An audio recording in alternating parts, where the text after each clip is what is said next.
Donc, ce que vous voyez, ça se passe à Nantes, en France, où Dieudonné devait, en principe, donner finalement son spectacle ce soir, mais à la toute dernière minute, décision des tribunaux qui renverse une décision préalable. Donc, il n'a pu monter sur scène et ça a soulevé la colère de ses partisans qui étaient déjà massés à l'entrée de la salle du Zénith là-bas à Nantes. On va faire le point avec Régis Le Sommier, Monsieur Le Sommier, qui est directeur adjoint de Paris Match et qui nous parle de Paris et qui suit les événements de Nantes pour nous. Bonsoir à vous, Monsieur Le Sommier.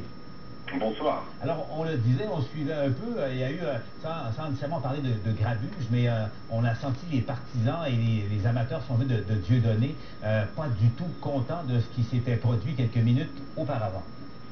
Non, bien sûr, et puis il y a une sorte de suspense toute la journée, suspense judiciaire, puisque tout ça s'est passé entre gens de droit, en fait, entre magistrats, juges, avocats, Conseil d'État, au final, puisque c'est lui qui a donné le mot de la fin sur cette histoire, en tout cas avant que, je pense, les avocats de Dieudonné ne fassent probablement appel. Donc il y a eu une grosse bataille juridique qui a débouché ce soir sur l'interdiction du spectacle, évidemment à la déception des partisans de Dieudonné qui avaient espéré au milieu de l'après-midi quand la Cour administrative de Loire-Atlantique avait, elle, infirmé la décision d'interdire ce spectacle ordonné par Manuel Valls et la préfecture. Il y avait eu à un moment une possibilité que le spectacle ait lieu. Finalement, il n'aura pas lieu.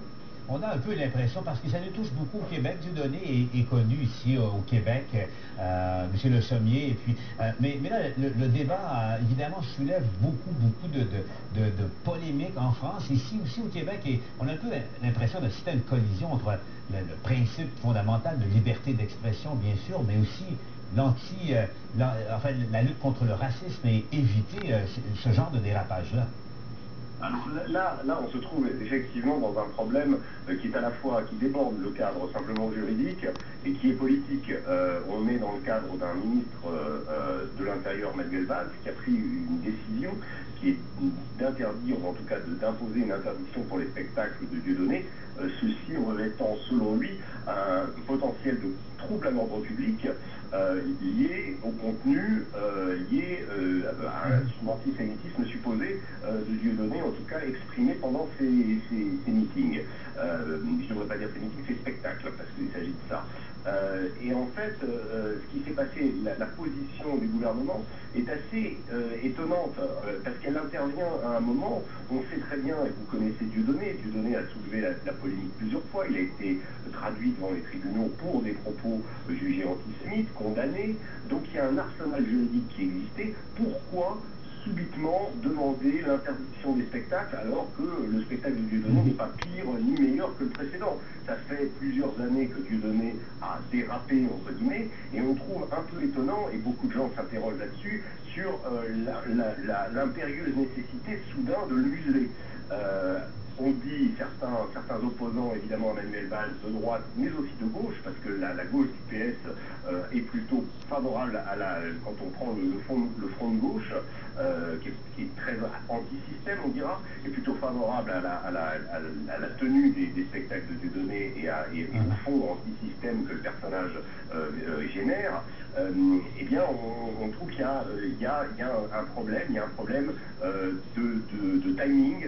Et beaucoup disent, le gouvernement utilise ça pour faire diversion, pour éviter de parler d'autres problèmes, pour éviter de parler du chômage. C'est un peu la tendance, c'est-à-dire on focalise tout sur Dieudonné. Il y a évidemment la question de l'antisémitisme, la question du racisme, et toutes ces questions sont évidemment brûlantes et elles occupent immédiatement les premières pages des journaux et le devant de l'actualité. Ce sont des questions évidemment très sensibles, bien sûr, et il faut jamais oublier que la France est le berceau de la notion de liberté dans notre monde moderne, bien sûr. En terminant, M. Le Sommier, je ne vais pas vous mettre dans l'embarras parce que je n'ai pas vu encore de sondage scientifique comme tel, mais au flair comme ça, selon vous, comment se partage l'opinion publique française dans ce qui semble être maintenant une lutte à finir, là? Alors, c'est très difficile à dire, puisqu'il y a eu déjà un certain nombre de sondages qui même montrent une légère majorité des Français favorable à l'interdiction des spectacles de Dieudonné, mais c'est du 52-48, donc l'opinion publique très partagée. Suivant les colorations politiques, évidemment, on va trouver, je vous dis, à l'extrême gauche ou au front de gauche, des gens qui sont pour Dieudonné, et symétriquement au Front National, également une majorité plus importante de gens qui sont contre l'interdiction de ces spectacles. Je ne dis pas qu'ils le soutiennent dans le fond, mais il y a des gens qui s'interrogent sur ces notions-là. Il faut voir aussi qu'il y a beaucoup de juristes en France qui s'interrogent parce que la notion d'interdiction d'un spectacle est profondément choquante. Elle est choquante du point de vue, vous l'avez dit, de la liberté d'expression en France, qui est une valeur sacrée, et surtout cette notion d'interdiction de spectacle ne tiendra pas, par exemple, si les avocats de Dieudonné décident de porter l'affaire devant la Cour européenne, parce que là, ça ne tiendra pas. Et donc, on se trouve avec une France qui interdit.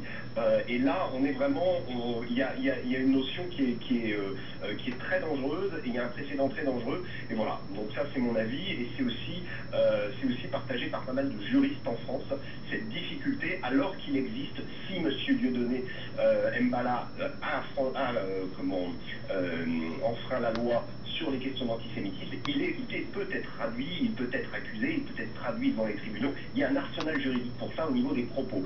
Il y a la deuxième chose, je voulais juste insister là-dessus, ce qui a été très difficile aussi, c'est d'interdire un spectacle quand il n'a pas eu lieu.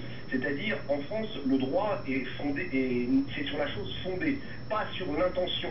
Donc, comment pouvait-on interdire un spectacle qui n'a encore pas eu lieu, qui n'a pas eu, si vous voulez, et traiter des intentions de trouble à l'ordre public. C'était ça aussi, toute la bataille juridique qui a eu lieu aujourd'hui. Finalement, le Conseil d'État a décidé de trancher et d'interdire et d'aller dans le sens du ministère de l'Intérieur. Voilà.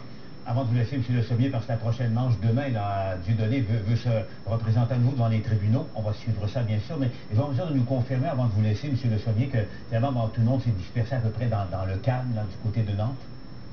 Je ne sais pas encore. Je pense qu'il y aura, en tout cas Dieudonné lui-même, sur sa page Facebook, a demandé à ses partisans et donc à ceux qui venaient voir son spectacle de rentrer chez eux. Donc il a, entre guillemets, accepté et il a décidé de ne pas rajouter de l'huile sur le feu et de créer des scènes de dégradation ou en tout cas de manifestation dans la ville de Nantes. Ça, visiblement, il y a quand même quelques protestations. On verra comment évoluera la nuit, mais je pense que ça devrait rentrer dans l'ordre. À suivre demain. Merci beaucoup, Régis Le Sommier, je vous le rappelle, est directeur adjoint de Paris Match. Merci d'avoir été avec nous à 100%. Merci. Il y a cette polémique, Sylvain, en France, mais aux États-Unis. Hier, les médias américains étaient sans sous parlaient